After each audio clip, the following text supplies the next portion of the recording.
အနန္တ၅ပါးကိုရှိခိုးပါ၏ဖျား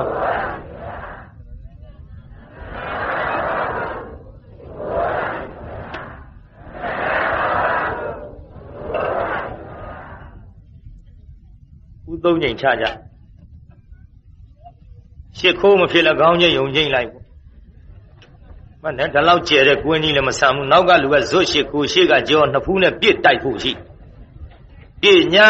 လို့တချို့ထိုင်ရမရှိလို့မတ်တိုက်ရပိဿက2000ခွဲ3000လောက်ရှိတယ်နဲ့တူပါရဲ့အနည်းတဲ့ပိဿကြီးမဟုတ်ဘူးအနန္တ၅ပါးရှစ်ခိုးပြီးတဲ့နောက်သေချိန်တန်ခသေကြရဆိုတဲ့ဇတ်လန်းဟောပါတရားနာပိဿကြားဘူးထားတဲ့မန္လိကာဆိုတဲ့မိန်းမတစ်ယောက်ဟာဒီဇတ်လန်းထဲမှာပါဝင်လာဘုန်းကြီးဟောခဲ့ပါတယ်ဝိသခဇတ်လန်းကိုဝိသခဇတ်လန်းဟောတဲ့နေရာမှာမဟာလတာတန်းစာဝိရတဲ့မိန်းမ3ယောက်ရှိတယ်လို့ဘုရားသာသနာမှာဘုန်းကြီးဟောခဲ့ဗါတဲ့ပိဿကြီးနောက်ကဆိုးကြည့်စမ်းမှလက်ချိုးပြီးတော့ဝိမန်ဘဘယ်နှချောင်းလဲဝိမန်ဘဆိုကြည့်စမ်းမှဝိဆိုတာဝိသခာဘယ်သူတဲ့တော့မန်ဆိုတာမန္လိကာဘယ်သူတဲ့ဘဆိုတာဘာယာနတိတထေသမီးဘဒ္ဒါဘယ်သူတဲ့တော့ဘာယာနတိတထေသမီးဘဒ္ဒါအဲ့ဒီမဟာလတာတန်းစာကြီးကိုဝစ်ကြရတာဟာဘာလှူခဲ့လို့လဲလို့ဆိုတော့သင်္ကန်းလှူခဲ့လို့နော်သင်္ကန်းလှူခဲ့လို့ဖြစ်ပါတယ်ဒါကြောင့်ဒီသင်္ကန်းလှူခဲ့တဲ့မန္လိကာအကြောင်းကိုဘုန်းကြီးဟောမှာဖြစ်ပါတယ်သင်္ကန်းလှူခဲ့တဲ့မန္လိကာဆိုတော့မန္လိကာကကျမ်းဂန်မှာတချို့နည်းနည်းလေး2ယောက်ရှိတော့ထွေးနေပါတိုင်းပြည်အုပ်ချုပ်တဲ့ဘယင်ကောသလရဲ့မိဘရခေါင်ကြီးကလည်းမန္လိကာဖြစ်ပါအဲ့ဒီကောသလရှင်ဘယင်ရဲ့ဗန္ဓုလစစ်သေးနာပတိချုပ်ကြီးရဲ့မယားဖြစ်တဲ့မိမကလည်းမန္လိကာဖြစ်မန္လိကာ2ယောက်ရှိပါတယ်အဲ့ဒီမန္လိကာ2ယောက်ရှိတဲ့နေရာမှာဒီမဟာလတာတန်းစာကိုဝတ်ရတဲ့မန္လိကာသည်ဘယ်သူလဲလို့ဆိုတော့ဘုန်းကြီးတို့ဗန္ဓုလစစ်သူကြီးကြော်ဖြစ်ဒီသင်္ကန်းကိုဝတ်ရတဲ့နေရာမှာလည်းပဲသင်္ကန်းလှူရတဲ့အကျိုးမဟာလတာဝတ်ရတာလည်းပဲဒီသင်္ကန်းလှူရတဲ့အကျိုးကြောင့်ဆိုတာဘုန်းကြီးဟောခဲ့ပါတယ်ဒါကြောင့်ဝိသခာတေးဓာတ်ကလေးကိုဘုန်းကြီးရေးထားတာကိုဘုန်းကြီးတို့အင်းစိန်မှာအဆုံးသတ်ခဲ့ပါကဲဒီတော့ကောင်းပြီတရားနာပိဿမဟာလတာတန်းစာကြီးကိုဝတ်ရတဲ့ဗန္ဓုလစစ်သူကြီးကတော့မန္လိကာလည်းဒီဇတ်လန်းထဲမှာပါလာတဲ့ပေါ့ကောသလမင်းကြီးလည်းပါလာလိမ့်မယ်ဗန္ဓုလစစ်သူကြီးလည်းပါလာလိမ့်မယ်ဗန္ဓုလစစ်သူကြီးရဲ့တူလည်းပဲဒီထဲပါလာလိမ့်ဗန္ဓုလစစ်သူကြီးကိုလိုက်ပြီးဖမ်းကြတဲ့ယထာနဲ့စစ်သေးနာပတိ900လည်းပါလာလိမ့်အတော်လေးစုံလင်ပါတယ်ကောသလနဲ့ကျုံမနဲ့ရတဲ့သားဖြစ်တဲ့ဝိဒရူပဆိုတာလည်းပါလာလိမ့်ဒီဇလန်းဒီနေ့မပြီးရင်လည်းနှစ်ဖြင့်ကဆက်ဟောတာပေါ့ဇလန်းကတော့အတော်ရှည်လျားပါသို့တော်လည်းပဲဒီနေ့ဟောမဲ့ဇလန်းကိုနည်းနည်းစထားကြပါစို့သာဝဋ္ဌီတိုင်းပြည်မှာမင်းလုပ်ပြီးအုပ်ချုပ်တဲ့ဘုရင်ကကောသလဒါဇတ်ဆောင်နေမပါလို့မဖြစ်ပါပြည်သားကြီးဇတ်ဆောင်ဆိုတာမပါရင်ဖြစ်ပါမလားအကယ်ဒမီရထားတဲ့ရုပ်ရှင်ဇာတ်ကားကမင်းသားတစ်ယောက်ထဲနဲ့ဇတ်ထုတ်တစ်ထုတ်ဖြစ်လာနိုင်ရဲ့လားမင်းသမီးတစ်ယောက်ထဲနဲ့ကိုဖြစ်လာနိုင်ရဲ့မင်းသားလည်းပါတယ်မင်းသမီးလည်းပါတယ်မင်းသားနဲ့မင်းသမီးချစ်နေတဲ့နေရာဝင်ပြီးတော့နှောက်ယှက်တဲ့လူတွေလည်းပါတယ်နောင်ချင်းချောင်းမဲ့လူတွေလည်းပါတယ်အခိုးတဲ့တိုက်တဲ့လူတွေလည်းပါတယ်ဖမ်းမဲ့စီးမဲ့ရဲရရှိတွေလည်းပါတယ်ရုံးကတ်ရောက်သွားတော့တရားစီရင်မဲ့တရားသူကြီးတွေလည်းပါတယ်မော်တော်ကားတွေပါတယ်မိရထားတွေပါတယ်စုံလင်အောင်ဇတ်ဆောင်နေရပါရသလိုအခုဒီဇလန်းထဲမှာဇတ်ဆောင်အဖြစ်နဲ့ကောသလရှင်ဘုရင်ကလည်းမပါလို့မဖြစ်ပါအဲ့ဒီကောသလရှင်ဘုရင်ရဲ့ အာနာအောက်မှာစစ်သေးနာပฏิကျုပ်အဖြစ်နဲ့ခံစားရတဲ့ဗန္ဓုလာအဲ့ဒီဗန္ဓုလာစစ်သူကြီးရဲ့မယားစီကျွတ်တို့ဟောမန္လာမင်းများရဲ့သမီးဖြစ်တဲ့မန္လိကာဖြစ်ပါလေအဲ့ဒီမန္လိကာသည်ဗန္ဓုလာစစ်သူကြီးနဲ့ရပြီးသောအခါဗန္ဓုလာစစ်သူကြီးဒီကောသလရဲ့အာဏာအောက်မှာတိုင်းပြည်ရှိတဲ့ဂျွန်းသဘုံများနှိမ်နှင်းအုပ်ချုပ်ပြီးတော့လာခဲ့ဒီလိုအုပ်ချုပ်ပြီးတော့လာခဲ့ရမှဗန္ဓုလာစစ်သူကြီးရဲ့မယားဖြစ်သောမန္လိကာကဝင်စိတ်ထားအခုလောလောဆယ်ပေါ့နောက်တော့ပေါ်လာလေဝင်စိတ်ထားမြုံနေမိမမြုံဖြစ်နေတယ်သာသမီမထွန်းကားဘူးသာသမီမထွန်းကားတော့ဗန္ဓုလာစစ်သူကြီးကသာသမီရခြင်းသာသမီရခြင်းတာသာသမီမရတော့မန္လိကာမင်းမိဘမြတ်ထမင်းပြန်တော့မင်းနဲ့ငါနဲ့အတူတကွနေလို့ကတော့ငါအမွေခံတိုက်မယ်သာသမီမင်းရအောင်ဖန်တီးမပေးနိုင်တဲ့မိန်းမမှတ်ထားနော်ဒါကြောင့်ကျုပ်ရေးခဲ့တာပေါ့ကျမ်းဂန်နဲ့ကြိုက်ပြီးတော့လင်းချစ်ဆေးမယားချစ်ဆေးဆိုတဲ့သချင်းတစ်ပုဒ်ဧကဘာဆေးတို့လင်းကမယားကိုချစ်တဲ့ဆေးမယားကလင်းကိုချစ်တဲ့ဆေးအဲ့ဒါကျုပ်ကျမ်းဂန်နဲ့ကြိုက်ရေးခဲ့ယောက်ျားများအတွက်ပုရိသသုတ်မိန်းမများအတွက်မာတုကာမသုတ်အဲနည်းနည်းလေးတော့အဲ့ဒီလင်းချစ်ဆေးမယားချစ်ဆေးပရိသတ်ပေးလိုက်ပါဦးမယ်ယူသွားကြတကြက်ကြက်ရံဖြစ်နေတဲ့ဟာဒီချစ်ရင်ပဲရံဖြစ်လိမ့်မှန်လားပရိသတ်ကြီးအဲဆိုးမလားနောက်ကသိမယုံအောင်ကြားကဲဆိုလားဟေ့အင်္ဂုတ္တရဏီကေမြတ်စွာဘုရားဟောကြားခဲ့တယ်ထင်ရှားအောင်နာစေခြင်းနဲ့မတုကမသုတ်ဝဲအဟုတ်ကိုထုတ်ပြတယ်အိမ်အောင်ရှင်းလင်းသာယောက်ျားများရဲ့အတွက်ကိုကွယ်ဗုဒ္ဓဘဂဝါရဲ့ပုရိသသုတ်ထုတ်ဆောင်ပြခဲ့တယ်ရုပ်ရည်လဲချောရမယ်ဥစ္စာလဲပေါ်ရမယ်အကျင့်သီလနှောလို့မပြည့်တဲ့သဘောနဲ့သာသမီလဲရရမယ်ထာမလင်းနေမရအများကြီးချစ်နိုင်တယ်မှတ်ထားဟဲ့လင်းချစ်စေးမရချစ်စေးတော့ရုပ်ချောရမယ်ဥစ္စာပေါ်ရမယ်အကျင့်သီလရှိရမယ်မပြည့်ရဘူးသာသမီရရမယ်တဲ့ပရိသတ်ရုပ်ချောလို့ချစ်တယ်ဆိုတာကတော့ရှင်းပါတယ်မှန်ရလားပရိသတ်ကြီးရုပ်ချောလို့ချစ်တယ်ဆိုတာကတော့ရှင်းပါတယ်မရရင်သာရှိရမယ်ရုပ်ရှင်မင်းသားချောချောမိန်းမတွေကြိုက်တာရှင်းသားမရရင်သာရှိရမယ်ရုပ်ရှင်မင်းသမီးချောချောယောက်ျားတွေကြိုက်တာရှင်းသားပဲရှင်မရတော့ဘုန်းကြီးတွေကောမမေးနဲ့မပါဘူးရှင်းတယ်ပရိသတ်ချောလို့ကြိုက်တာရှင်းဥစ္စာပေါ်လို့ကြိုက်တာလဲအတော်ရှင်းတယ်ရုပ်သေးလောက်အောင်ဆိုးရုပ်ပေလောက်အောင်ဆိုးဥစ္စာပေါ်ရင်ချစ်တယ်နော်ဒါလည်းရှင်းတယ်နော်ပြီးတော့တခါအကျင့်သီလတဲ့အဲ့ဒါကြတော့လိုးလာအကျင့်သီလဆိုတာဘယ်လိုအကျင့်သီလတွေလဲယောက်ျားလုပ်တဲ့လူကမိန်းမရဲ့အပေါ်မှာကိုဣမယားမှလွဲပြီးတော့တပါးသောမိန်းမတွေနဲ့ဘယ်တော့မှမဖောက်ပြန်လော်လီခြင်းမရှိအဲ့ဒီလိုနေတဲ့ယောက်ျားကိုမယားကပူချစ်တယ်တကားတို့မှတ်သွားကြနော်ခင်ဗျားတို့ခေတ်ကဘွဲပေါက်နေတဲ့ခေတ် ဘာတွေဘွဲပေါက်တာတုံးဆိုတော့အဲ့ဒီဘွဲတွေပဲပေါက်နေအမကြရှင်းတော့ကများရိုးမြေကြဆိုတဲ့အတိုင်းရိုးမြေကြကြသဗျ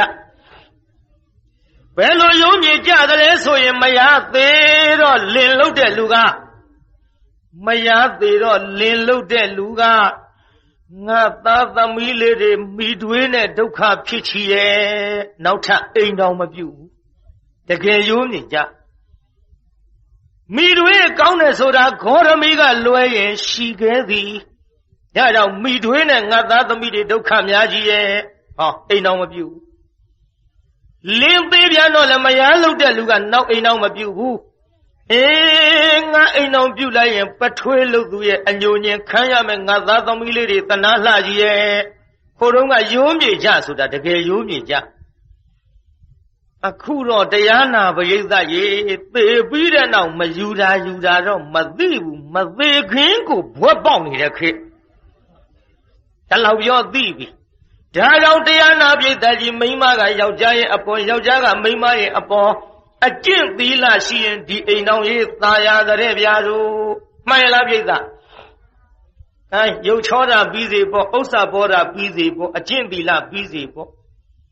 မပြည့်ရှိတဲ့သဘောတဲ့လာပြန်ပြီပြိဿမပြည့်ရှိတဲ့သဘောဆိုတာကိုယ့်ထောင်ကကိုမှန်အောင်ရမိန်းမကမယားဝတ်တရားနဲ့ယောက်ျားကလင့်ဝတ်တရားနဲ့စီးတဲ့ရေဆဲတဲ့ကစင်းနဲ့ပြိဿရေစီးတဲ့ရေဆိုတာလင်းရှာထားတဲ့ပစ္စည်းဆဲတဲ့ကစင်းဆိုတာမိန်းမကမယိုးမဖိတ်အောင်စောင့်ရှောက်တာတာချီထားတာလင်ရှာတဲ့ပစ္စည်းတွေအပြင်ကိုယိုဖိတ်ပြီးထွက်မသွားအောင်ဒါကြောင့်စီးတဲ့ရေဆဲတဲ့ကစင်းလို့လင်နမယားကိုဒီတိုင်းပြောထားစောင့်ရှောက်ပါဘူးခုခေတ်မိန်းမတွေကတော့ငွေယိုပေါက်တွေကတဲများငွေယိုပေါက်တွေတဲများတဲ့ထမင်းဆက်နှစ်ထည်ရှိလေအဆန်းပေါ်ဝယ်ခြင်းတာပဲမန္တလေးကမိန်းမတွေပြောပါတယ်အင်းဒီအထည်30လောက်ရှိလေအဆန်းပေါ်ဝယ်ခြင်းတာပဲသူများသာပြောနေတာဒီကနေ့ဖော့သင်္ကန်းတစ်စုံလှူတော့ကျုပ်ကဟိုလေးချင်းမောင်ဆိုတဲ့သင်္ကန်းဝတ်ချင်းနေဗျာခွက်ကြတယ်သူများသာပြောနေတာ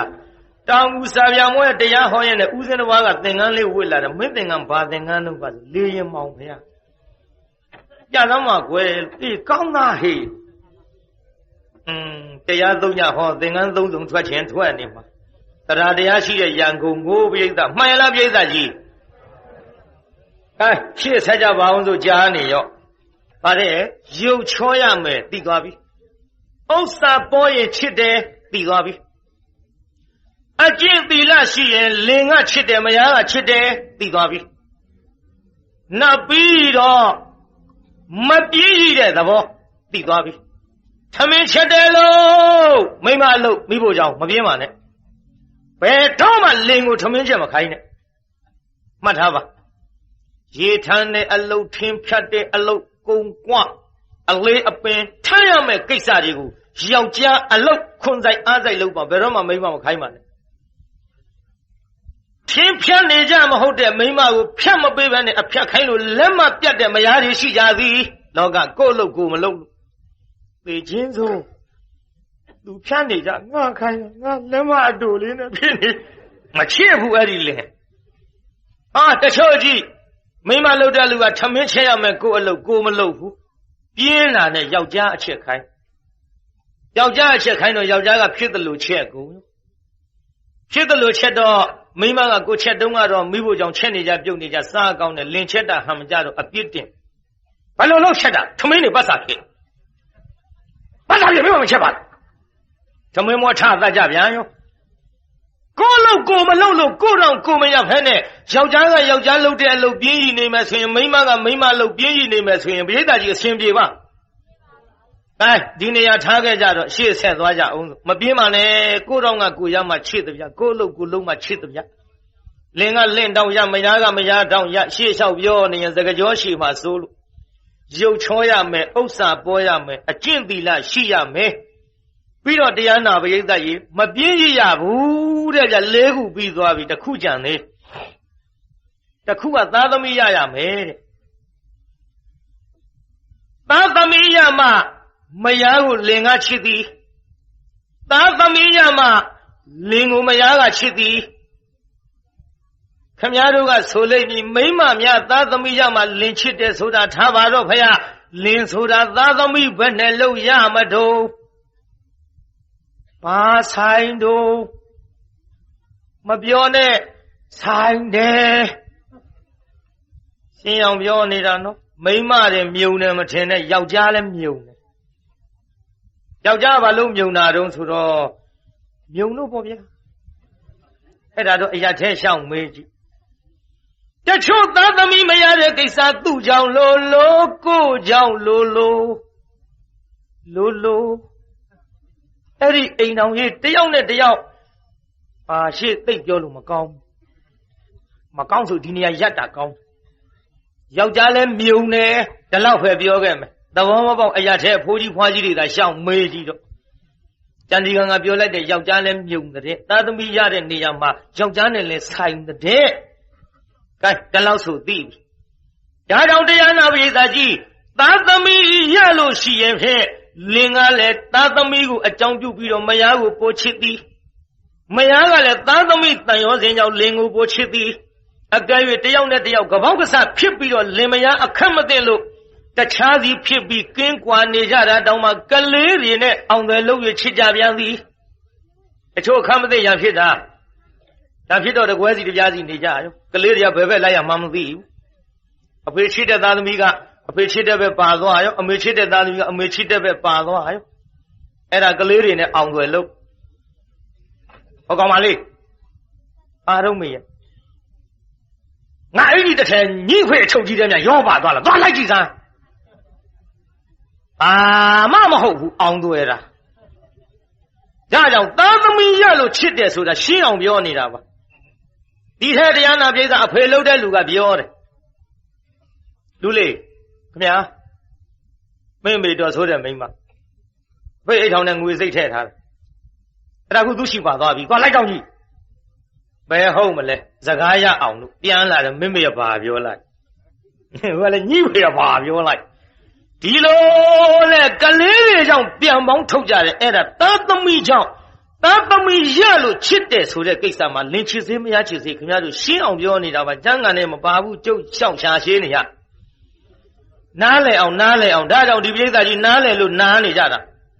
အဲလင်ချစ်စေမရချစ်စေသဘောပေါက်သွားဗလားပိဿပေါက်တယ်လားပြောတာအိမ်ကြမေးကြည့်ဘယ်နှခုလုံးမေးကြည့်တယောက်နဲ့တယောက်5ခုကပြောဆောင်ပါ5ခုကတော့5ခုဟုတ်ပါပြီအဲ့ဒီ5ခုက5ခုပါဆိုထမေးနေဗျမပြောတတ်ရင်မေးတဲ့လူဒေါကန်အောင်မှတ်သွားဟဲ့ရုပ်ချောရမယ်ဥစ္စာပေါ်ရအကျင့်သီလရှိရမပြင်းရဘူးသားသမီးရမယ်တဲ့ကြိုင်မမှတ်မိလဲနောက်မှတိတ်ခွေတွေဖွင့်နားထောင်ရှေ့ဆက်ကြအောင်လို့အခုမန္လိကာခေါ်တဲ့ဖန္ဓုလစစ်သူကြီးကတော်သည်သားသမီးမရတော့ဖန္ဓုလစစ်သူကြီးကသွားနှင့်မိဘထံပြန်တော့နှင့်ကအလိုမရှိလို့နှင်ထုတ်လိုက်သည်နှင်ထုတ်လိုက်တော့တရားနာပရိသတ်ကြီးမန္လိကစစ်သူကြီးကတော်ကမြတ်စွာဘုရားကိုတော်မြတ်ကြီးဖူးမြော်ကြော့ပြီးမှမိဘများထံပြန်ရတာကောင်းထင်ရဲ့ဘုရားရွှေเจ้าတော်ကြီးဝင်းလို့ဘုရားကြော့မြတ်စွာဘုရားကိုကြော့ပြီးတော့မြတ်စွာဘုရားတဲ့ဘုရားတပည့်တော်သည်ဗန္ဓုလစစ်သူကြီးကနှင်းထုတ်လို့တပည့်တော်မိဘထံသို့ပြန်ရတော့မှာပါဗျာဘယ်နဲ့ကြောင့်နှင်းထုတ်တာတို့မြတ်စွာဘုရားတဲ့ဘုရားတပည့်တော်နှင်ထုတ်တာကသားသမီးမရလို့ဘုရားမှတ်ထားနော်တချို့ကဘုန်းကြီးတွေနဲ့ဘာဆိုင်နှုံးနဲ့ဖိုးမယ်အဲ့ဒီကိစ္စကိုဘုရားထံလျှောက်ကုန်များရောပိဿမန္လိကာကြီးကတပည့်တော်သားသမီးမရလို့အိမ်ကနှင်ထုတ်တယ်ဘုရားဒီတော့လေမန္လိကာတဲ့ဒီလိုဆိုရင်သင်မိဘထံပြန်စရာမလိုတော့ဘူးဗန္ဓုလစစ်သူကြီးဖြစ်သောသင်လင်သားရဲ့အိမ်တို့သာသင်ပြန်သွားတော့ဘုရားကမိန့်လိုက် ဖယားကမြင်တယ်ပြိဿပြည်သားကြီးဖယားမြင်တယ်ကျွတ်တို့မမြင်ဘူးဖယားကမြင်တော်မူတဲ့နေရာမှာဓာတ်မှန်ရိုက်ကြည့်နေတာမဟုတ်ဘူးပြန်တော့တဲ့ရမယ်လို့တော့မပြောဘူးပြန်တော့ဆိုတော့ရှင်းဒီကိစ္စနဲ့ကြောင့်တော့နင့်မိဘထံမပြန်နဲ့တဲ့အိမ်သာပြန်တဲ့ရလိုက်မယ်ဆိုတာကိုမန္လိကာကလည်းမပြောပဲသိတော့အိမ်ပြန်သွားအမိတ်မရှိပဲသိတော့အိမ်ပြန်သွားဟေးမန္လိကာငါနှင်းထုတ်လိုက်တာဘယ်နဲ့ကြောင့်ခုအိမ်ပြန်လာတာပန္ဒုလစစ်သူကြီးမြတ်စွာဘုရားကိုရောမြတ်ကြီးကြော့ပြီးမှမိဘထံပြန်မယ်ဆိုပြီးတော့ဝင်းကြော့သောခါမှာဘုရားကိုရောမြတ်ကသားသမီးမရတဲ့ကိစ္စကြောင့်တပည့်တော်နှင်းထုတ်လိုက်လို့မိဘထံပြန်မယ်ဆိုတာနဲ့မိဘထံသင်ပြန်စရာမလိုဘူးဗန္ဓုလစစ်သူကြီးထံသာပြန်သွားတော့အမိန့်ရှိလို့ဘုရားကိုရောမြတ်ပြားဒီစကားကြောင့်ကျုပ်ပြန်လာတာပါဗန္ဓုလစစ်သူကြီးကစဉ်းစားမြတ်စွာဘုရားကိုရောမြတ်သည်အရှိကိုမြင်တော်မူတယ်မြတ်စွာဘုရားကိုရောမြတ်သည်ဉာဏ်တော်နဲ့မြင်လို့သာတင့်လင့်အိမ်ကိုပြန်တော့လို့မြတ်စွာဘုရားလွတ်တော်မူလိုက်တာပဲကဲဒါဖြင့်နေတော့ဆိုပြီးခွင့်ပြုလိုက်ဒီလိုနေလာခဲ့ရမှတရားနာပိဋကရေအဲ့ဒီဗန္ဓုလစစ်သူကြီးကတော့ဖြစ်တဲ့မန္လိကခေါ်တဲ့မိမသားသည်ချင်းချင်းဖြစ်လာသူ့ချင်းချင်းကဘာဖြစ်လာလဲသူ့ချင်းချင်းဖြစ်လာပုံကဗန္ဓုလစစ်သူကြီးတဲ့ကျုပ်ဝေသာလီလိษဝီမင်းတို့ရဲ့ရေကအဲ့ဒီရေကန်ထဲမှာရေချိုးခြင်းနဲ့အဲ့ဒီရေကန်နဲ့ရေချိုးခြင်းနဲ့ဆိုတော့သာသမီရခြင်းနေသောဗန္ဓုလစစ်သူကြီးကကဲဒါဖြင့်လာသွားကြစို့ဘိုးကြီး1000တင်မှရတော့လေးကြီးနဲ့ယထာပေါ်တင်ပြီးတော့ဗန္ဓုလထွက်ပြီးပြီအဲ့ဒီရေကန်ရဲ့အနီးမှာလည်းပဲကျွတ်တို့လိษဝီမင်းရဲ့အိမ်ကရှိအဆောင်အကြက်တင်းနဲ့ထားလိုက်တာရေကန်တရားနာပြည်တာငှက်တောင်မဝင်နိုင်ဘူးတဲ့ငှက်တောင်မဝင်နိုင်အောင်စောင့်ကြပ်ပြီးတော့ထားတဲ့ရေကန်ဗန္ဓုလစစ်သူကြီးဝင်သွားတက္ကစောင်းကိုတရားနာပြည်တာကြိမ်တုံးနဲ့ရိုက်ပြီးတော့တရားနာပြည်တာရဲ့တန်လျက်နဲ့အကုန်လုံးတကားတွေခုတ်ဖြတ်ပြီးတော့ရေကန်နဲ့ဝင်သွားမန္လိကစစ်သူကြီးကတော့ကိုသူရေချိုးပေးသူကိုယ်တိုင်လည်းရေချိုးပြီးတော့တရားနာပိဋကပြန်ထွက်လာတော့လေလက်ဆွေမင်းနေကြားတက္ကသံကိုကြားလိုက်ဟေးတို့ရေကန်နဲ့ရန်သူဝင်လေဟေးရန်သူပဲရန်သူလေဘယ်ရန်သူရမလဲအခုကြားပြီယထာပြည့်တဲ့အဲ့ဒီယထာဟာဗန္ဓုလစစ်သူကြီးရဲ့ယထာသာရာစကွာမင်းအပေါင်းရဲ့အလေဒီရေကန်တဲ့သူ့မှုလာရဲ့တွေ့ကြသေးတာပေါ့ဟေးလာယထာပြည့်လိုက်မယ်ဗန္ဓုလကိုဒီကနေ့သတ်မကွာဆိုပြီးယထာအစီ900ပြိတ္တနဲတာမဟုတ်ဒေသကြီးယထာအစီပဲ200တော့ယထာအစီ900နဲ့တရားနာပရိသတ်ရေ6ဝတန်းစာတွေဝတ်လို့လေးလက်နဲ့ကိုစီနဲ့လိုက်ကြလိုက်မဲ့လို့တော့လိษဝီမင်းကတားတယ်ပရိသတ်အမောင်တို့မလိုက်ကြနဲ့မသိဘူးထင်တယ်ကိုယ့်ရေကန်နဲ့ဝင်ပြီးတော့လားစော်ကားတဲ့ဗန္ဓုလဘာလို့မလိုက်ဖဲနေရဘယ်သူကသိခံနိုင်မလဲမလိုက်ကြနဲ့ငါနဲ့သူအတူတကွနေလာခဲ့ဘူးတဲ့မင်းတို့လိုက်လို့ရှိရင်အသက်ကုန်မှသနာလို့ကောင်းမစေလိုက်ငါတားလို့မရရင်လိုက်တာတော့လိုက်ကြပေါ့ကွယ်တို့အဲ့ဒီဗန္ဓုလစစ်သူကြီးရဲ့ယထာနောက်ကလိုက်ရမှာဆိုတော့သူ့ယထာလေယထာဘိန်းဗဒေါင်းမြေကြီးဝင်သွားအောင်မြုပ်တဲ့ယထာဘိန်းရာမြင်ရင်တော့သင်တို့ပြန်ခဲ့ကြနော်ပိဋကဗဒေါင်းဆိုတာဝင်ရိုးနာကပ်နေတာသိရလားပိဋက ဘာတောင်းထီအောင်များမြုပ်သွားတဲ့အရာကိုမြင်ရင်သင်တို့ပြန်ခဲ့ကြနော်မလိုက်နဲ့အကယ်၍ယထာဘိန်ပရောင်းထီအောင်ဝင်ရအရက်ကိုမပြန်ခဲ့ရင်ဖြင့်အတန်ကြားလို့ရှိရင်အမောင်တို့ပြန်ခဲ့ကြ900ပေမဲ့လို့တယောက်သေးသောပန္ဒုလမလိုက်နဲ့နော်အတင့်ရဲပြီးတော့အကယ်၍အတန်ကြားယုံမြနဲ့မပြန်ခဲ့လို့ရှိရင်ဖြင့်ယထာဥမှာအပေါက်တွေမြင်လို့ရှိရင်ဖြင့်ပြန်ခဲ့ကြယထာဥမှာအပေါက်မြင်ရင်ပြန်ခဲ့ကြတဲ့မှားလိုက်တော့လိုက်ရောပရိသတ်ရေဟေးလိုက်ပေတော့ဟေးဘာလို့လိုက်ရတအောင်ဟေးလိုက်ပြည့်ဆိုတဲ့စကားလဲဟိုဗန္ဓုလကိုဖမ်းမလို့ပြစ်တဲ့အခါမလေးဒီစကားကျုပ်ဟိုမန္တလေးနာကစစ်တပ်နာသွားဟောစစ်ကား3000ရောက်ကျုပ်လန့်သွားခုနဘာဖြစ်ကြတာတော့နဲ့မဟုတ်ပါဘူးလို့တရားဟောတာဖဏတွေနဲ့ဆင်းလာကျုပ်ကလန့်သွားတာပေါ့တရားဟောတာပြစ်နဲ့ပြစ်နဲ့ဆိုတာကဟွာဟိုနောက်ကဗန္ဓုလဖမ်းမလို့လိုက်တဲ့ယထာတွေကအော်တဲ့အခါအော်ပြတာဟောပြလဲဆိုပြန်သွားကြတယ်နောက်တော့ကျုပ်ရောက်တော့သိနေကြတာပေါ့ကဲရှိသေးတော့တရားနာပြေးတော့ဟေးပြေးဆိုပြီးတော့တခါတည်းနောက်ကနေလိုက်တာပရိသတ်ရေဗန္ဓုလစစ်သူကြီးမယာမန္လိကာကမောင်ဖျား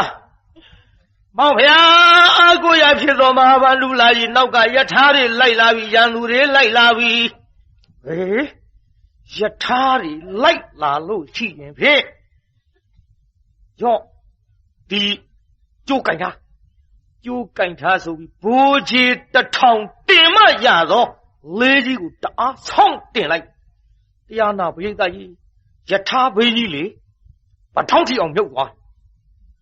မြင်နေဟိုနောက်ကယထာတွေမြင်မေသည်ဆက်လိုက်တာဒေါသကဖြစ်နေတော့ဗထောင်းမြုပ်ရင်ပြန်ငယ်တဲ့အဲ့ဒါလေးတင်တာလို့ဟိုကမပြောခြင်းလို့ဒါမပြန်ဘူးမပြန်မနဲ့ဗထောင်းမြုပ်ရဲ့သားနဲ့ဆက်လိုက်ဗထောင်းမြုပ်ရဲ့သားနဲ့ဆက်လိုက်တော့တရားနာပရိသတ်ကြီးမောင်ဖျားလိုက်လာတော့မယ်လိုက်လာလို့ရှိရင်ဖြင့်နမနေအောင်ဆိုပြီးတော့တရားနာပရိသတ်ကြီးကျိုးတွေကိုညှိပြီးတော့ခတ်လိုက်တဲ့အတန်သူတို့ကြားမိုးချိုးထစ်တဲ့အတိုင်းကြားလိုက်တော့ကြားသားပဲလိုက်တော့မယ်ကြားရသားနဲ့နောက်မပြန်ဘူး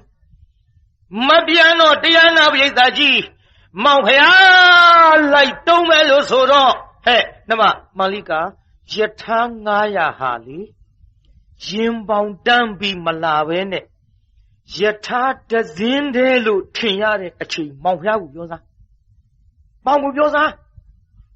ယထာတစင်းလို့ထင်ရတဲ့အချိန်ဆိုတာဒီလိုပေါ့ပြိဿအဲ့တော့ကျုပ်လက်သမ်းမမြင်ရအဲ့ဒီကနေလက်သမ်းမှန်အောင်ပြစ်ဟိုပမာပြောတာနော်လှမ်းမပြစ်လိုက်နဲ့ပြောရသေးတာကိုဒီမဲ့အဲ့ဒီကနေလက်သမ်းကိုလှမ်းပြစ်လက်သမ်းကိုပြစ်ရင်လက်သမ်းမကဘူးဟောဒီ9ချောင်းအကူပြတ်နိုင်သူကတဲ့အောင်ပြောတာတဲ့အောင်ပြစ်ရှင်လို့900လုံးတစ်ပြိုင်တည်းဖောက်ရှင်လို့ယထာတစင်းနဲ့လို့ထင်ရတဲ့အချိန်ကိုနှမမောင်းကိုပြောဆိုတော့ယထာတွေအကုန်လုံးတန်းပြီးတစင်းနဲ့ထင်ရမောင်ဖျားယထာတွေအကုန်ပြောက်သွားပြီးတစင်းနဲ့လိုက်လာတယ်အဲ့ဒီကြောင့်ဟိုသဘောပေါက်တဲ့တစင်းနဲ့ဆိုကြတဲ့ကအဲ့ဒီနေရာမှာတရားနာပိဋကလေးနဲ့ပြစ်ချလိုက်တာရှေ့ဆုံးယထာကနေပြီးတော့နောက်ပိတ်ဆုံးယထာအထိ900စလုံးအကုန်လုံးဖောက်ထွက်အမလေးယထာပေါ်လိုက်တဲ့တရားနာပရိသတ်ရေသူရဲကောင်းတွေဟာလေသူတို့ရင်ဘက်ကနေဖောက်ထွက်သွားတဲ့မြာဖောက်မှမသိဘူးတတိနော်တတိတရားနာပရိသတ်ဗမာရာဇဝင်ဖယားလက်ထက်ကျမ်းဂန်တွေကဟာဒီကျုပ်ပြောနေတာဖောက်မှမသိဘူးလိုက်တော့ဘာလူလားမင်းကြောက်သလားရသေးနေပြီသူကရက်ခိုင်းတော့မဟာဗန္ဓုလကပြောတယ်သင်တို့မလိုက်နဲ့တဲ့ ငါမပြေးပါဘူးတဲ့ကြောက်လဲမကြောက်ပါဘူးတဲ့သင်တို့အသက်မရှိဘူးတဲ့အသက်မရှိတဲ့လူကဒီလိုနေမလားအသက်ရှိလို့စကားပြောတယ်အသက်ရှိလို့ယထာစီးတယ်အသက်ရှိလို့ပြစ်မလို့ကြမ်းနေတယ်အသက်ရှိလို့လိုက်တော့ကွာ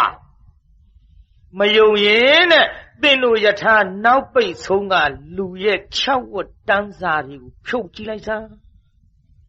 ဖြုတ်ခိုင်းနောက်ပိတ်ဆုံးကလူဖြုတ်ကြည့်လိုက်တော့အပေါက်ကြီးဖြစ်ဟာဟေး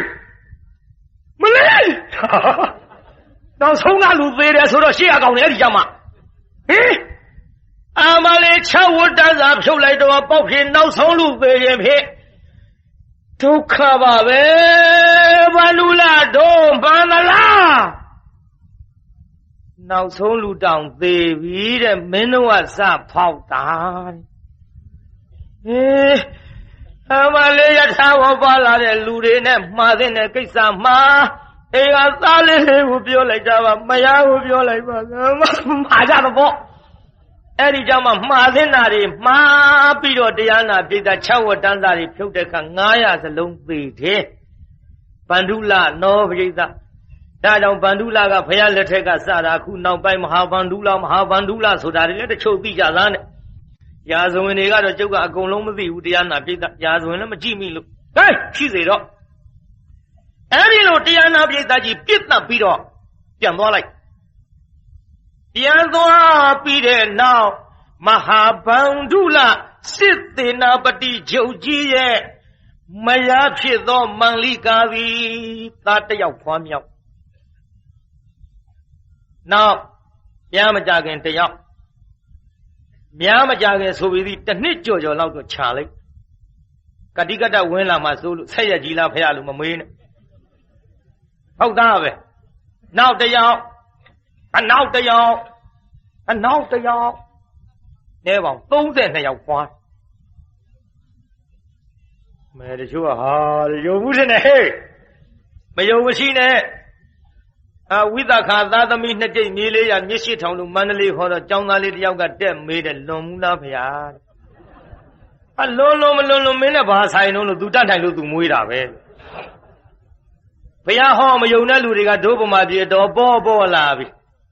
မမြင်လို့လက်တွေ့မဟုတ်လို့နဲ့အဲ့ဒါလိုဖြစ်နေတော့အတော်ကြွကြတယ်ကျုပ်ကလည်းလက်တွေ့ဟောခြင်းတော့လေရှားထားရဝိသခာဟောတော့အဲ့ဒါလိုမေးတော့ကျုပ်ကပြောတယ်မယုံဘူးလားလို့မယုံလို့မဟုတ်ပါဘူးဗျာတဲ့မလိမ္မာနဲ့ကွာလို့မေးကြတဲ့ကမယုံလို့မေးတာရှင်းပါတယ်မင်းတို့ကလက်တွေ့မှယုံတယ်ဆိုတဲ့ကောင်လေးလို့ဟေးငါလည်းလက်တွေ့တော့ရှားထားတယ်လို့ပလဲမြို့မှာလေငါဆရာဝန်ကြီးကဆုံးပင့်ကတ်တယ်လို့အဲ့ဒီဆရာဝန်ကြီးဆုံးပင့်ကတ်တော့ငါလူများရှိတဲ့အိမ်မေးတာလို့လက်တွေ့ဟောခြင်းလို့ဆရာဝန်ကြီးမွေးခြင်းပဲ2ယောက်ရှိတော့ဆို21ယောက်ရှိတဲ့ကွာလို့မယုံရင်သွားမေးလို့ပလဲမြို့မှာလို့ငါဇရိတ်တော်ပေးဘူးလို့မင်းဖာမင်းမေးလို့ဝိသခာကသား10ယောက်သမီး10ယောက်2ကြိတ်กว่าလို့ပလဲမြို့ကဆရာဝန်ကြီးက21ယောက်กว่าလို့တယောက်ပူသေးတယ်ဒါကြောင့်တချို့ကကိုမမြင်တာနဲ့မယုံဘူးလို့နေတတ်ပါတယ်ပြိဿအခုကြည့်32ယောက်တဲ့ဒီတဲ့ဗဒုမဒေဝီသား900ဖွာတာမေးသေးတယ်ဟုတ်နိုင်ပါဘူးခင်ဗျာတဲ့ဘာပြုလို့တော့ကွာဆိုသေးမှာပေါ့ခင်ဗျာဝတ်ကြတဲ့ကောင်တွေလို့ဆိုမှဗဒုမဒေဝီသား900ဖွာတာသေမှာလို့တော့နောက်မှပြောရတယ်ကွာလို့အဲ့ဒီစကားကနောက်စကားလို့ဘယ်လိုမွေးဖွားတုံးဆိုတာအရင်မေးစမ်းမှာကွာလို့မင်းတို့ကရှေ့စကားနောက်စကားရှိတော့ခွတ်ကြတဲ့ကောင်တွေလို့ကိုက်ဖျားတဲ့ဘယ်လိုမွေးဖွားတုံးတယောက်တည်းမွေးဖွားတာကွာ900ဆိုဖျားဟုတ်တယ်လို့ရှင်မယားတယောက်တည်းမွေးဖွား900ဆိုတော့မင်းကလည်းဆုံးအောင်နားမထောင်ဘူးပြစ္ဆေကဗုဒ္ဓကိုကြာပန်းလှူပြီးတော့အရှင်မြတ်ကဲ့သို့သောပုဂ္ဂိုလ်တွေတပည့်တော်သား900ရပါလို့ဤသူစုကြောင်းကြောင့်ဖွာတာကတော့တယောက်ပဲခွာလို့မိမများရဲ့ဓမ္မရာဥတုတွေကသားဖွာလို့စင်ကြသွားတဲ့သွေးဆက်တွေကနေပြီးတော့ကလေး900ဖြစ်တာသူစုကြောင်းကြောင်းခွာလို့အဲ့လိုဆိုရင်တော့ဟုတ်တာပေါ့ဗျာတော့ခွတ်ကြတယ်ပရိသတ်မယုံဘူးဆိုတာကသေမာဆိုတာကအရင်ပြောတယ်ဘယ်လိုမွေးလို့ဆိုတဲ့အရင်မေးရမယ့်စကားတော့နောက်ဖွက်ထား ဒါကြောင့်ကွယ်တော်ကြည့်ယခု32ယောက်ဖွာသည်ပြေသာကြီးပဲ2ယောက်တော့32ယောက်ကလည်းတရားနာပရိသတ်ရေချွေးမတွေကိုစီပေါ့ချွေးမ32ယောက်သား32ယောက်ဘောင်းပဲ2ယောက်တော့64ယောက်နဲပါအဲ့ဒီသူ့သားတွေကလည်းတရားနာပရိသတ်သူ့ပညာတွေအကုန်သင်ပေးထားသူ့ပညာတွေအကုန်သင်ပေးထားတာပရိသတ်သူ့ပညာတွေအကုန်သင်ပေးထားတော့တရားနာပရိသတ်ကြီးတယောက်ကို1000ဒီကတယောက်ဘယ်လောက်တဲ့မင်းသားတယောက်ကိုအရန်1000မင်းသားတယောက်ကိုနောက်က1000ဆိုတော့မင်းသား32ယောက်ဆိုတော့ပရိသတ်ကြီးဘယ်လောက်ရှိပါ3000နဲ့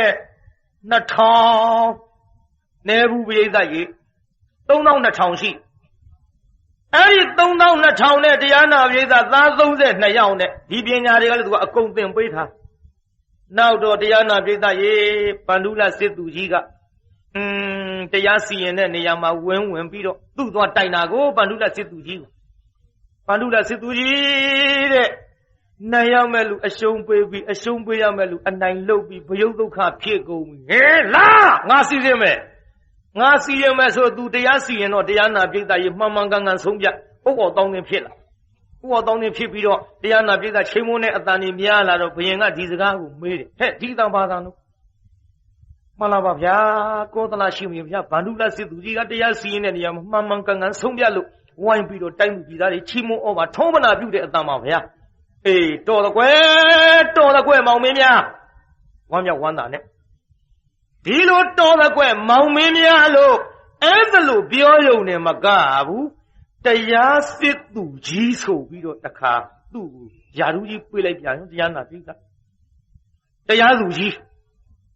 နေရာမှာယာရုကြီးပြေးလိုက်တော့အရင်တရားသူကြီးဟောင်းတွေကတရားနာမနေပရိသတ်ရေမဆုံးပြရတော့ငွေမရတော့ဘယင်ကပ်ပြီးတော့မဖြစ်ဘူးဗန္ဓုလရှိသမျှတော့ငါတို့ငတ်တိကြမှာသေကြတယ်မလားပါဗျာဘယင်ကိုယ်တော်ကြီးမြောက်စားထားသောတရားသူကြီးမဟာဗန္ဓုလသည်အခုသား32ယောက်နဲ့တယောက်မှခြံရံသော1000နဲ့ဆိုတော့32000နဲ့သား32ယောက်သူပါတိုက်ပြည်အုပ်ချုပ်ဘယင်လောက်ချင်လို့မကောင်းတဲ့အကြံတွေကြမ်းနေကြောင်းပါဗျာလို့တရဥတင်တော်ကောသလဘယင်မှားတဲ့နာဝင်သွားပြီပေါ့ကောသလဘယင်အမှားဝင်ပြီးတော့တရားနာပိဋကခက်တကွယ်တဲ့ငါရဲ့နန်းတော်ရဲ့သတ်လို့တော့မဖြစ်ဘူးတာဝဋ္ဌိတိုင်းပြည်တွင်မဟာဗန္ဓုလသတ်လို့မတော်ဘူးသတ်လို့မတော်တော့ကဲဒီလိုလုပ်ကြစို့ကျွန်းတပုံများထတဲ့နေရာကိုကျွန်းတပုံများရှိတယ်အမောင်သွားပြီးတော့နှိမ်နှင်းရမယ်ဆိုပြီးတော့သား32ယောက်နဲ့လွှတ်မယ်အဲ့ဒီလိုလွတ်တဲ့ချိန်ခါမှာဟေးဓမ္မစစ်ပူချုပ်ကြီးတွေသူ့နောက်ကကပ်ပြီးတော့ပါသွားပါစေဇဏဘုံရောက်တဲ့ချိန်ခါကျမှဗန္ဓုလနဲ့တကွ32ယောက်သောသားတွေကလည်းပင်ဖြတ်ပြီးတော့ယူခဲ့ကြသေချိန်တန်ကသေကြရဆိုတဲ့ကံကြမ္မာ900သောယထာတွေကိုမြားတစင်းနဲ့ဖောက်ခွင်းပြီးခွင်းခဲ့တဲ့မဟာဗန္ဓုလလို့ရဲ့ကံကြမ္မာဆုံးလာပြီပြုတ်အဲလွတ်လိုက်ရော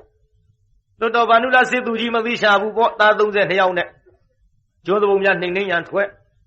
ဒီကအတွင်းစကားမှားလိုက်တယ်မသိရအောင်ဖြတ်ခဲ့ကြလည်းပဲဒီလိုနဲ့တရားနာပြေးသားကျွန်းသဘုံများနှိမ်နှင်းရန်ထွက်ပြီးတော့သွားလိုက်တာလေကျွန်းသဘုံတွေကလည်းခက်တယ်ဟေးဘာဗန္ဓုလစစ်သူကြီးလာတယ်ကွာဟေးပြေးလာလို့ဟေးလာပြေးလာလို့ပြေးကုန်တာပေါ်ပြေးတာမာဗန္ဓုလစစ်သူကြီးအတန်ကြားယုံနဲ့ကြောက်တော့ပြေးကုန်တော့မရှိဘူးမရှိတဲ့နောက်ဆုံးမတရားနာပြိတ္တရေသူတို့အပါကပ်ပြီးတော့လိုက်လာတော့ဘယင်ထည့်လိုက်တဲ့စစ်ဗိုလ်ချုပ်ကြီးတွေကမဟာဗန္ဓုလနှင့်တကွသား32ယောက်ရဲ့လယ်ပင်တွေကဖြတ်ပြီးတော့နန်းရကအပ်ပါလေပြီခက်တဲ့နော်ပြိတ္တကတ်လိုက်သွားတာဘာမှမသိတော့ခံရရှာတယ်ပေါ့ခံရတော့မဟာဗန္ဓုလတို့သေတော့တရားနာပြိတ္တမဟာဗန္ဓုလတို့မသေးခင်ကာလကလေးကမ မဟာဗန္ဓုလကတော်ဖြစ်သောမန္လိကမိဖုရားကြီးသည်ရှင်သာရိပုတ္တရာကိုရောမြတ်ကြီးနဲ့တကွာရှင်မောက္ကလာ၎င်းတော်တန်ဃာတော်900အက္ကတဝကအစုံနဲ့ဆွမ်းကတ်ဆွမ်းမကတ်ခင်ကလေးကဗန္ဓုလစစ်သူကြီးနဲ့သင်္သား32ယောက်ကိုခေါင်းဖြတ်ပြီးတော့သစေလို့အမိန့်တော်ကြီးနဲ့စစ်ဗိုလ်တွေကပ်ပါသွားအောင်ထည့်လိုက်သည်ဒီစာကိုရတော့မန္လိကာကြီးကလေစာကိုဟောသလိုအင်ကြီးလေးနဲ့ထည့်ထားပြောဘူးဘယ်သူမှရှင်သာရိပုတ္တရာကိုရောမြတ်ကြီးတို့ဆွမ်းကတ်တော့တရားနာပရိသတ်ကြီးကျုံမတယောက်ကပေါ့လေထောပါအိုးကြီးယူလာတော့ခလုတ်တိုက်ပြီးကွတ်ထူကြောက်လေနမိတ်နော်ကန်းကြီးများနှုံးပါဗျာဇဘူရိနမိတ်ထွန်းတဲ့ကျုံဆိုတာဒီကျုံကွနမိတ်ဟေအရင်ငါနောက်မှာတပည့်လေး2ယောက်ပါသည်ငါတို့နတ်မောက်ကိုသွားပြီးတော့တရားဟောတော့လေမကွေးကနေငါနတ်မောက်ကူသွားခွေးกว่าကား2ခါဝင်တိုက်နမိတ်ကြောင်းပြောနေကားကခွေးကို2ခါဝင်တိုက်တယ်ပါလာတဲ့တပည့်လေး1ယောက်ရဲ့အဖေကသေးတယ်ပါလာတဲ့တပည့်လေး1ယောက်ရဲ့အမေကြီးကသေးတယ်2ခါတိုက်2ယောက်သေးနမိတ်မြင်းကြံမှာ16ညတရားဟောနေအခုဘုန်းကြီးကားလှူထားတဲ့တက္ကနဲ့တက္ကမပါလာဟောမှာသူ့မိတွေကြီးကနေမကောင်းပကံများကြကွဲမယ်တဲ့သေသေးချာချာကိုင်းဆိုတဲ့ပကံများကသေသေးချာချာကိုကြကွဲပကံများလည်းကြကွဲပြီးတော့မင်းမိတွေကြီးပြက်စီးလို့ပြန်လာပါတဲ့နမိတ်ထွန်းတဲ့ကျွန်းတော့ကလေးသူယူသပင်တဲ့အခုအယူတော်မင်္ဂလာတို့ရှိတုန်းကတော့လက်ဖြတ်ဇက်ဖြတ်ရှာဖြတ်နမိတ်ဖတ်အမတန်ရဲမြင်မလားဘယင်ကသူ့ရှေ့မှာလေအုပ်ဆောင်ကြီးနဲ့အုပ်ထားတဲ့ကြွက်ဘာကောင်တော့ဟဲ့တဲ့ဖွင့်မကြည့်ပဲပြောရ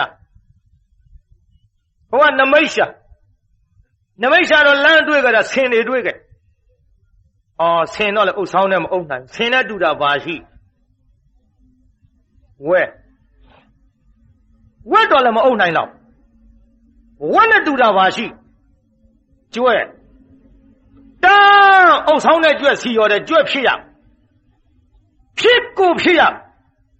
ဘယ်လိုမှတန်ရမဝင်မဲနဲ့ရဲတင်းတော်ဥတင်နဲ့မှန်လားပါအုပ်ဆောင်တဲ့ကျွဲရှိကြောင်းပါဗျာဘယ်ကြည့်ရဗျာမနေပြီကွမှန်လားပါဘယ်နှကောင်ဆိုတာဆက်မေးတော်မူပါဗျာအယူတော်မင်္ဂလာဘယ်နှကောင်လဲကွာ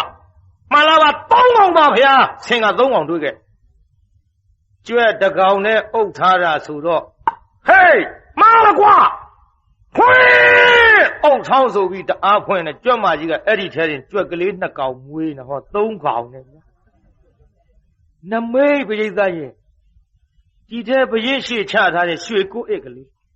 လက်နဲ့ဒီလိုဆမကြည့်ပဲနဲ့အချိန်မလောက်ရှိသလဲမေးနမိတ်ကဆင်တင်းကိုကတ်တီကျိုးနေတာတွေ့ခဲ့တယ်ကတ်ကျိုးခြင်းကြောင့်မှန်လားပါကိုကြသားဖြစ်ကြောင်းပါဗျာချိန်ကြီးတရွေးသားမရော့နမိတ်ထွန်းတဲ့ကျွန်းဟိတ်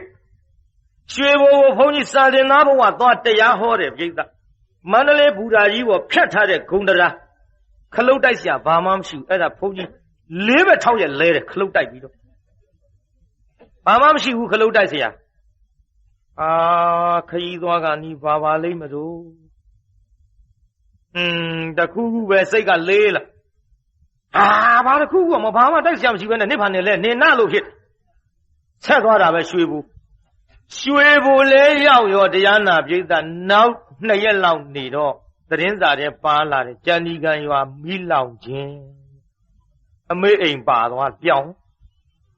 ကျုပ်လဲကြောင်းပြန်ရောအမေတို့ကသူများပေးတဲ့ဇလုံလေးတွေနဲ့ထည့်စားငိုလိုက်တာခြေတော့ဖက်ပြီးတော့အမေမငိုနဲ့ကျုပ်သိတယ်လို့ကျုပ်ကဥပါဒာကြောင့်ဥပရောက်မှစိုးလို့ကျုပ်ခလုတ်တိုက်တဲ့နေ့မန္တလေးကထွက်တဲ့နေ့ကြံဒီကံမီးလောင်တာပဲလို့သတင်းစာထဲပါလာ ဒါကြောင့်ကွယ်နမိတ်ထွန်းတဲ့ကျွန်းမို့လို့ကောင်းတဲ့စကားလေးတွေသုံးကြစမ်းပါတယောက်နဲ့တယောက်တွေ့လို့နှုတ်ဆက်တာတောင်မှအတုမဘယ်ရပြန်လားကျမဈေးရပြန်လားအတုမချမ်းသာပါစေတော်တော်လည်းချမ်းသာပါစေတော်ကောင်းမှုလားပြိဿချမ်းသာပါစေပြောကြစမ်းပါတကယ်ကြီးဘယ်ရပြန်လားတော့ငါရုပ်ရှင်ရပြန်လားချမ်းသာပါစေကွာမင်းလည်းချမ်းသာပါစေကွာဒီလိုပြောသားမှာခုတော့မဟုတ်ပါဘူးတယောက်နဲ့တယောက်တွေ့လို့နှုတ်ဆက်ကြတဲ့ကွာမင်းသေးသေးပဲကိုကွာမသေးလို့မှတွေ့ရင်တောင်ပြောမြောက်ပြောနေဒီထက်တယောက်နဲ့တယောက်စီဝါရေးမွေးလိုက်တယ်ဘယ်နဲ့တော့ဟေးတယ်မင်းတို့စီဝါရေးရှင်နေဆင်းပြေလာတယ်ငါလူရေးတော့မစားတာပါဘူးကွာဘယ်လိုစကားတွေကဟုတ်ကုန်မဟုတ်ဘူးဇဘူရိနမိတ်ထွန်းတဲ့ကျွန်းကောင်းတာကိုရွေးပြောရင်ကောင်းတာကိုဖြစ်နိုင်သည်မှန်လားပြိဿအခုကြည့်ထောပတ်စီအိုးကြီးကြကွဲပြီဟိုမှာဗန္ဓုလနဲ့ဗန္ဓုလရဲ့သား32ယောက်ကိုခေါင်းဖြတ်မှာဒီကထောပတ်စီအိုးကကြကွဲပြီထောပတ်စီအိုးကြကွဲတော့ပေးကပြောတယ်ဘယ်လိုအကြောင်းပါလိမ့်မတော့နော်ဟိုကလေကျွန်းသဘုံများနှိမ်နှင်းသွားနေတယ်ဒီတော့ရှင်သာရိပုတ္တရာကိုရောင်မြတ်ကြီးကဟဲ့မာလိကာဒီကိစ္စနဲ့ပတ်သက်ပြီးတော့အလှူဒါနအနှောင့်အယှက်ဖြစ်အောင်များစိတ်မချမ်းမသာမရှိလေနဲ့နော်မြတ်အရှင်မြတ်ဗျာဖရာတပည့်တော်စီထောပါစီအိုးကြကွဲတာကြောင့်တပည့်တော်စိတ်အနှောင့်အယှက်မဖြစ်ပါဗျာဖရာတပည့်တော်သည်ဟောဒီမှာဗျာတဲ့မဟာဗန္ဓုလစစ်သူကြီးနဲ့သား32ယောက်ကိုခေါင်းဖြတ်ပြီးတော့ယူစေလို့တတ်စေလို့ဆိုတဲ့အမိန့်တော်ကြီးဘယင်ကောသလမှတ်လိုက်တာကိုဘုရားတပည့်တော်မှာသိပြီးပါသဖြင့်ဒီစာရတုံးကတောင်မှဆွမ်းကတ်တဲ့ကိစ္စကိုမကြည်မသာအနှောက်အယှက်မဖြစ်ပါဘဲနဲ့ထောပတ်စီအိုးလေးကြတာလောက်တော့ဖြင့်တပည့်တော်အနှောက်အယှက်မဖြစ်ပါဗျာသို့ပါတော့လေဟဲ့သမီးတို့လာကြစမ်းချွေးမ9ယောက်ခေါ်လို့သမီးတော်ငါရဲ့လင်သားဖြစ်သောဗန္ဓုလစစ်သူကြီးနဲ့သင်တို့ရဲ့လင်သားဖြစ်သောငါဤသား32ယောက်သည်ယခုသေချိန်တန်ခသေကြရလိမ့်ပြီသူတို့ကံကဒီအချိန်ဒီလိုတပြုံကြီးသေရမယ်ဆိုတဲ့ကံပါလာလို့သမီးတို့ဒီကိစ္စနဲ့ပတ်သက်ပြီးတိုင်းပြည်အုပ်ချုပ်တဲ့ဘယင်ကောသလကိုဘယ်လိုနည်းနဲ့မှအမြင်မထားကြနဲ့အပြစ်လည်းမတင်ကြနဲ့သေချိန်တောင်းလို့သေကြရတာပဲသမီးတို့လို့ပြောလိုက်တော့ချောင်းနားထောင်နေတဲ့မင်းချင်းယောက်ျားတယောက်ကဒီကိစ္စဘယင်တော်ဥတင်ရောဗျာ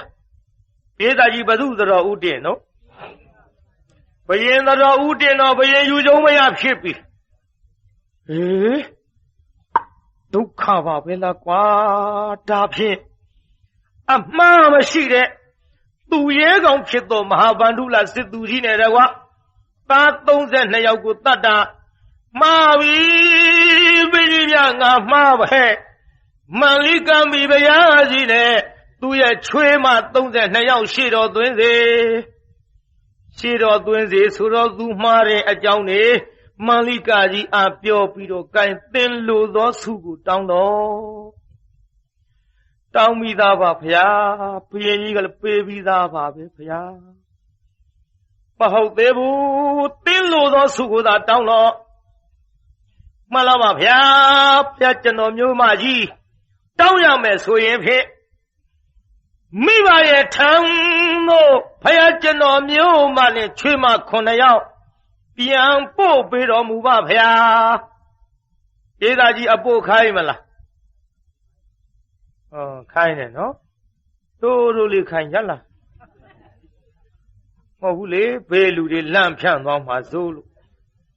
ပရိသတ်ကြီးအပို့ခိုင်းမလားအပို့ခိုင်းတယ်တရားနာပရိသတ်ရဲ့ဒီလိုအပို့ခိုင်းတော့တရားနာပရိသတ်ကြီးမာလိကာတို့ပြန်ပို့ပြီးတဲ့နောက်တရားနာပရိသတ်ရေကျွတ်တို့မြတ်စွာဘုရားပရိနိဗ္ဗာန်စံသောခါမှာလေမန္လိကာကအဲ့ဒီဘုရားပရိနိဗ္ဗာန်စံတဲ့ချိန်ခါမှာသူ့ရဲ့ပရိနေ904လလုံးမှပြီးတဲ့အဖိုးကိုးကလေးထိုက်တန်တဲ့မဟန္လတာတန်းစာကြီးကိုလေဘုရားအလောင်းတော်ကိုဆေးကြောပြီးသူဖုံးသွားနေသိကြက်ပြီးရှိတဲ့ပြိဿ အမတန်ကြည့်လို့ကောင်းတာပြိဿမဟာလတတန်းစာကြီးဝစ်ပြီးတော့မြန်သွားလိုက်မယ်ဆိုရင်လေအိုးခေါင်းပေါ်ကဒေါင်းရုပ်ကလေးကဒေါင်းအယုတ်မထင်ရဘူးဒေါင်းအရှင်လေးကလိုက်လာတယ်လို့ပဲဒီတဲ့ဗရိသင်900လေးလလှုပ်ထားတာဆိုတော့နတ်စီနတ်ဆောင်တီးတဲ့ကဲသူစီးကြိုက်ဝါးကြိုက်အမလေးသွားတဲ့အချိန်ခါမှာလူကလှုပ်တော့ဒေါင်းကလေးကအရှင်ကလေးကကနေတယ်လို့ဒီတဲ့ဟိုဟာရီယာယရနာသားနေထိခတ်တော့နတ်စီနတ်ဆောင်တီးတယ်လို့စီးကြိုက်ဝါးကြိုက်ဒီလောက်ထိအောင်တန့်တိုင်နေပြိဿအဲ့ဒီမဟာလတတန်းစာကြီးကိုမြတ်စွာဘုရားကိုတော်မြတ်ကိုဖုံးလွှမ်းနေဖုံးလွှမ်းပူဇော်ပြီးတော့မြတ်စွာဘုရားဓာတ်တော်ယုတ်ကလကြီးဖုံးလွှမ်းပြီးတော့ခါသူ့ဆူတောင်းလိုက်တာကဘုရားတပည့်တော်ပါသည်ဒီမဟာလတတန်းစာကြီးကိုမြတ်စွာဘုရားရဲ့ယုတ်ကလဓာတ်တော်အဖုံးလွှမ်းပြီးတော့ပူဇော်သောကောင်းမှုကြောင့်မြတ်စွာဘုရားဖြစ်လေရတဲ့တန်တရားမှာဘုရားတပည့်တော်သည်အဝတ်တန်းစာအမြဲတစေမညှိုးနွမ်းပဲနဲ့စံစားပြီးဆင်းနေနိုင်သောကိုဖြစ်ရပါလို့ဤဗျာလို့တောင်းလိုက်တော့အဲ့ဒီဘဝကသေတဲ့ချိန်ခါမှာဟောတရားနာပြိဿရေနတ်ပြည်သို့ရောက်ပါတယ်ဗျာပြိဿကြီးမန္လိကပဲရောက်သွားတော့မန္လိကသည်တာဝရိန္ဒနတ်ပြည်သို့ရောက်ပြီးတော့အဝတ်တန်းစားနဲ့တကွာဗိမ္မာန်ကြီးနဲ့တကွာခံစားရပါတယ်လို့ဆိုတာတရားနာပြိဿလည်းသိသွားပြီ။ကဲသိသွားတော့ဒါရှိစေအောင်တော့အဲ့ဒီဗန္ဓုလစစ်သူကြီးရဲ့တူပေါ့တရားနာပြိဿအဲ့ဒီတူကဒီကကာရယနာလို့ခေါ်တယ်ဒီကကာရယနာကတရားနာပြိဿငါဦးကြီးတော်ဖြစ်တဲ့ဗန္ဓုလစစ်သူကြီးနဲ့သား32ယောက်တတ်သောကောသလဘယင်ဒီလေငါလက်စားချီမယ်ကိုပြိဿရဲ့ခဲတာတတ်တဲ့လူကလည်းတလှဲ့စီတတ်ပြီးတော့ဒီလိုနဲ့ပဲတယောက်နဲ့တယောက်ဒုက္ခပေးပြီးအသက်ကုန်ကြမယ်ကိုပြိဿကြီးဒီလေငါပြန်တော့မယ်လက်စားချီခြင်းတော့ဒီကကာရယနာဖြစ်တဲ့ကျွတ်တို့ဗန္ဓုလစစ်သူကြီးရဲ့တူကလေဟောမြတ်စွာဘုရားကိုယ်တော်မြတ်ဖူးမြော်ကြော်သွားတဲ့ကောသလဖူးမြောက်ကြော်သွားတဲ့အချိန်ခါမှာတရားနာပြေးတာမင်းမြောက်တစား5ပါးထားပြစ်ခဲ့ပြီးတော့သူကမင်းမြောက်တစား5ပါးထားပြီးတော့ဘုရားထံသွားဖူးဘုရားထံသွားဖူးလားအဲ့ဒါလေဗန္ဓုလစစ်သူကြီးရဲ့တူကသူကလည်းစစ်သေးနာပတိချုပ်ကိုပြိဿရှင်မရင်ဆက်ချီမြောက်လို့အဲ့ဒီစစ်သေးနာပတိချုပ်ဖြစ်နေဆက်ချီမြောက်ခြင်းခံရတော့မြတ်စွာဘုရားထံမှာကောသလရှင်မင်းကြီးတပါးတည်းဝင်သွားတော့ဒီကကာရယနာကစဉ်းစားအရင်တခါလဲကောသလဘယင်သည်မြတ်စွာဘုရားထံသို့ဒီလိုတပါးတည်းဝင်သွားပြီးခဲ့တဲ့သုံးလောကထွတ်ထားမြတ်စွာဘုရားနဲ့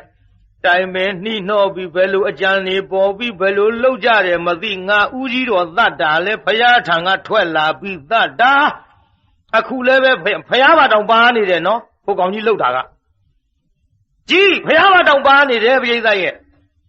အဲ့ဒီစစ်သူကြီးဒီကကာရယနာကနေပြီးတော့ကဲမဖြစ်ဘူးအခုဘုရားထံသွားတယ်ဘုရားထံကပြန်လာရင်ငါရဲ့ဦးကြီးတော်ဗန္ဓုလစစ်သူကြီးကိုတတ်တယ်လို့ငါလည်းဒီလိုတတ်အောင်ပါပဲမဖြစ်ဘူးဒင်းငါအရင်တောက်မှဖြစ်ရင်တောက်မှဖြစ်မယ်ဆိုပြီးမင်းမြောက်တစားတွေယူသွားပြီးတော့တရားနာပရိသတ်ရေ